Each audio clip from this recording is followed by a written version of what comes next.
жаштар үчүн азыр чоң бир идеология керек.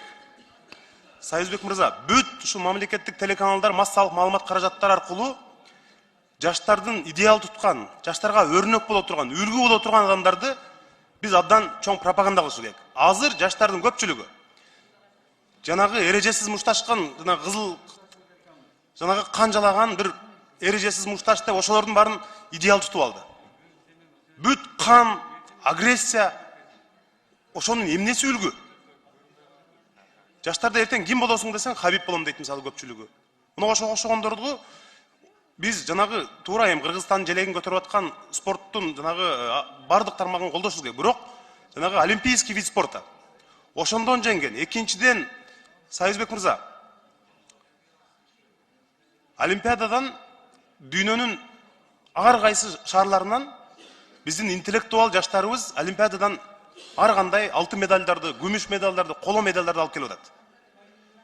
Ошолорду тосуп, физикадан, биологиядан, IT технология боюнча ошол бир интеллектуал жаштарыбызды бир пропаганда кылбайлыбы?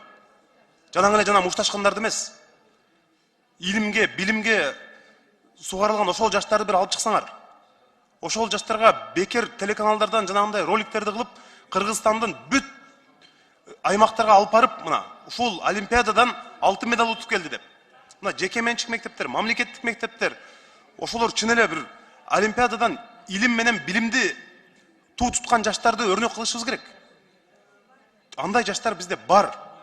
Аэропорттон тосуп алганда ошолорду тосуп албай эле, анан жанагы канжалаган бир агрессия болгон эмелерди караганда, биз ошолорду мындай пропаганда кылганыбыз туура болмок. Ошол эле спорттун олимпиадалык түрүнө мына биздин кыздарыбыз, уулдарыбыз алтын медалдарды, күмүш медалдарды утуп келип атат. Ошолор барып бүт региондордо жолугуштарды өткөрүп, бир жаштарга идеология жактан иштебесек, чын эле эртеңки келечек бүдөмүк. Мына 2015 жылы Кыргызстандан Америкага кетебиз, ошол жакта туруктуу жашайбыз деп грин картага тапшыргандардын саны 30 миңдин тегерегинде болгон. 2020 жылы 150 миңге жетиптир. Биз Кыргызстандан көчүп кетебиз, ошол жакта туруктуу жашайбыз, бизге жанагындай жашыл карта бергиле деп документтерин тапшырган. Жылына 150 миң адам Кыргызстандан кетебиз, ошол жакта жашайбыз деп атат. Мунун үстүнөн иштебесек кеч болуп калат да кийин.